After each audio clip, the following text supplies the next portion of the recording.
Hello and Namaskar. This is Rishabh Singh and I'm glad to welcome you all on Sri Ram Science and welcome back to our very important initiative which is 1 PYQ, 1 day, where we try to learn the art of answer writing through mains previous year question and my subject is international relations. So इस series में we are not giving you or not providing you simple model answers.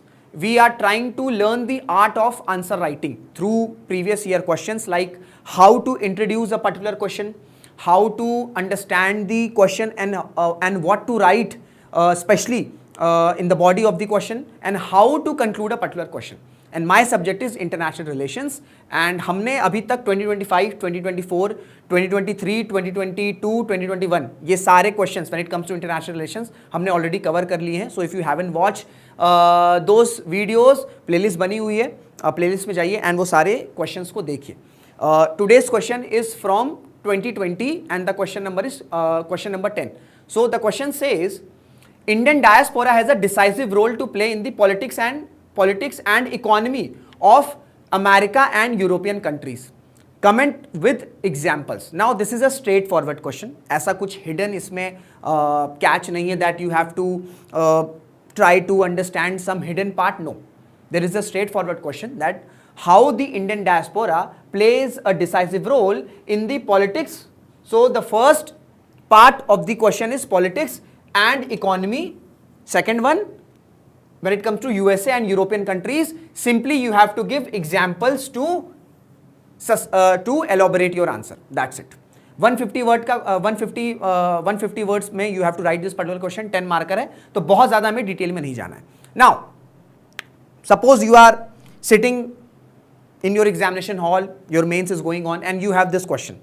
What would be the correct approach or what would be the right way to introduce this particular question? Simply you can introduce like जो अब क्योंकि किसी भी community का role अगर politics या economy में है, that means they have humongous number. So you can start with the humongous number of Indian diaspora. Like the Indian diaspora comprising over 32 million people. Like हमने अगर हम 20th सेंचुरी की बात करें या 21st सेंचुरी के स्टार्ट की बात करें, सो इंडियंस को सिंपली एक माइग्रेंट कम्युनिटी की तरह देखा जा रहा था. But this migrant community now evolved from a very significant community when it comes to the politics and economy of the USA and several European countries. So you can simply introduce your question like the Indian diaspora comprising over 32 million people has emerged significantly as a socio-economic and political force, especially in countries like USA, UK and several other European nations. Simple way you can introduce your particular question in 2 to 3 lines. बस क्योंकि 150 marker है तो बहुत ज़्यादा आपको depth में नहीं जाना है, मतलब depth in the sense depth में जाना है बट ऐसे नहीं कि आपको अब लिखते ही चले जाना है. This is a simple sweet and crisp introduction. Okay, now will move to the body of this question. The question says that we have to show the examples when it comes to politics and economy. So we'll start with the influence or the Indian diaspora role in politics and how we can support our answer by providing the examples. Okay, so examples क्या हैं? Like if we talk about USA में अगर हम Indian diaspora की बात करें, so this Indian diaspora कई सारे कैंपेन्स को फंड करता है एंड साथ ही साथ क्योंकि कैंपेन्स को अगर कोई कम्युनिटी फंड कर रही है that means that particular community can influence major policies when it comes to technology and immigration. क्योंकि अगर इमिग्रेशन पर कोई पॉलिसी आ रही है, suppose we have a president like Donald Trump, US has a president like Donald Trump and he wants to make a some hard hitting rule for immigration, ठीक है, for migrant community. अगर क्योंकि हम migrant community की बात करें तो उसमें इंडियन कम्युनिटी भी आएगी, बट अगर इंडियन कम्युनिटी का एक स्ट्रॉन्ग से है पॉलिटिक्स में तो then that Indian diaspora can have a say in major policies like technology and immigration. और वो कैसे होता है? क्योंकि जो डायस्पोरा है वो कई सारे कैंपेन्स को फंड करता है. Now you can give example of Kamala Harris, the former vice president और the former president of United States of America. This example shows the evolving or increasing political representation of Indian diaspora in the US politics. In the US politics. Now this was a question asked in the year 2020. If this question or somewhere related to this type of question have asked in the upcoming mains or in the later mains like in 2027 2028, you can give many other examples like cash Patel. ठीक है, cash Patel का आप answer आप जो है वो example दे सकते हो क्योंकि ये 2022 में है 2020 में है, तो you can give Kamala Harris. ठीक है. देन यूएस की बात करें, यूके की बात करें क्योंकि इसमें यूरोपियन नेशंस की भी है, तो you can quote Rishi Sunak. भाई he was the former prime minister of Britain. If a person belonging to Indian diaspora and अगर वो प्राइम मिनिस्टर बन रहे हैं किसी पर्टिकुलर कंट्री के, यूरोपियन कंट्री के, तो that shows the decisive role of that particular community in the politics of UK. Okay. And last you can show कि कई सारे जो इंडियन ओरिजिन एमपीज है इनका राइज हो रहा है, specially in countries like Canada, specially in countries like Ireland. तो सिर्फ इंपॉर्टेंट पोजीशन ही हेड ऑफ स्टेट ही नहीं, साथ ही साथ कई सारे जो मेंबर ऑफ द पार्लियामेंट हैं वो भी आपको इंडियन ओरिजिन या इंडियन डायस्पोरा के देखने को मिलेंगे. So these are 4 examples you can quote or you can give when it comes to the role of Indian diaspora in the politics of USA and several European countries. Okay. Now the second one, how the Indian diaspora influence the foreign policy. अब इसमें आप coat कर सकते हो जैसे 2008 में 2005 में जो यूएस न्यूक्लियर डील साइन हुई थी उसमें इंडियन डायस्पोरा का एक बहुत इंपॉर्टेंट रोल था. जस्ट सिंपली, अब इसमें कैसे था क्या नहीं था, that is a different topic for discussion, but simply you have to quote that the role of Indian diaspora when it comes to the India US nuclear deal बहुत significant level पर था. Okay.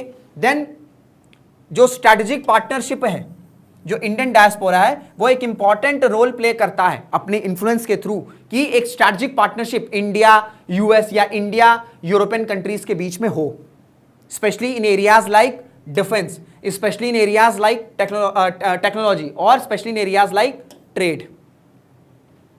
Then during COVID you can quote the example of during COVID like the Indian diaspora mobilized humanitarian and diplomatic support for Bharat. So in this way Indian diaspora influences the foreign policy of the USA and several other European nations. Then you can also quote soft power and culture diplomacy like yoga, Bollywood, promotion of yoga, promotion of Bollywood, like many Bollywood movies, preferred locations especially in Europe, especially in USA. Then आप दिवाली का example coat कर सकते हो, like Diwali की holiday issue कर दिया गया है, व्हाइट हाउस में दिवाली सेलिब्रेशंस होते हैं. सेवरल यूरोपियन नेशंस में आपको दिवाली सेलिब्रेशंस देखने को मिल जाएगा. So it shows the soft power and culture diplomacy. And the last one is the influence of Indian diaspora in the economy of US and several European Nations. अब इसमें आप क्या दिखाओगे, सबसे पहली बात तो अगर आप देखोगे सिलिकॉन वैली की बात आएगी. इसमें जितनी भी टेक जाइंट्स हैं, चाहे आप गूगल ले लो, चाहे आप माइक्रोसॉफ्ट ले लो, आप IBM पिक कर लो, कुछ भी, you name it, you have a very important Indian origin person sitting in these important positions, be it CEOs, be it managing director, etc. etc. So जो सिलिकॉन वैली है या जो tech industry है US की या European Nations की, उसमें Indian origin का एक बहुत इंपॉर्टेंट रोल है. दैट्स आप देख रहे हो कि कई सारे जो रिपब्लिक पार्टी है या जो ये डोनाल्ड ट्रंप के मागा के एजेंडा को सपोर्ट करते हैं, दे आर थ्रेटेंड कि उनको लगता है कि इंडियंस की वजह से अमेरिकन को जॉब नहीं मिल रही है. ओके. देन इन्वेस्टमेंट, एक अच्छा खासा जो इन्वेस्टमेंट है, चाहे वो यूएस की बात कर लें, चाहे हम यूके की बात कर लें, वो इंडियन डायस्पोरा की साइड से आता है, उनकी कंट्रीब्यूशन से आता है. देन टैक्स कंट्रीब्यूशन, क्योंकि अगर आप देखोगे एशियन कंट्री से बहुत से जो माइग्रेंट्स हैं, जो पॉपुलेशन है वो यूएस या यूरोप में रहती है, बट जो एक हायर पोजीशंस पे आपको देखने को मिलेंगे वो इंडियन ओरिजिन्स होते हैं, इंडियन डायस्पोरा है। सो अगर इंडियन डायस्पोरा एक हायर पोजीशन पे, दैट मींस कि जो टैक्स कंट्रीब्यूशन होगा वो भी हुमंगस होगा। तो टैक्स कंट्रीब्यूशन एक बहुत इंपॉर्टेंट फैक्टर होता है किसी भी कंट्री की इकोनॉमी के लिए। तो be it the investment angle, the CEOs part और द टैक्स कंट्रीब्यूशन एक इंपॉर्टेंट इन्फ्लुएंस रखता है Indian diaspora in the economy of USA and several other European nations. तो ये था सिंपल स्ट्रेट शॉर्ट क्रिस्प इसका बॉडी। आई होप आपको सारे पॉइंट्स क्लियर हो गए होंगे। देखिए हम लिखने को बहुत पॉइंट्स लिख सकते हैं, but we need to consolidate our answer within the 150 words. तो आपको ये पता होना चाहिए, आपको अपने इमोशंस को कंट्रोल करना है, that no I have to limit my answers.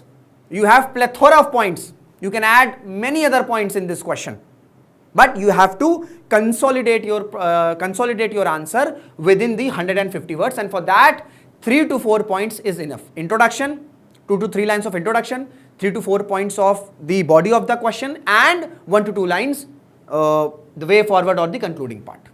Okay, so I hope आपको ये जो डिस्कशन है ये समझ में आया होगा। कोई डाउट है तो अपने डाउट आप कमेंट बॉक्स में पूछ सकते हैं। If you like this session, do hit the like button, share the video, and if you're new to this channel, do subscribe to Shriram IAS। इसी के साथ इस वीडियो को एंड करते हैं। Till then, this is Rishabh Singh signing off. जय हिंद, जय भारत।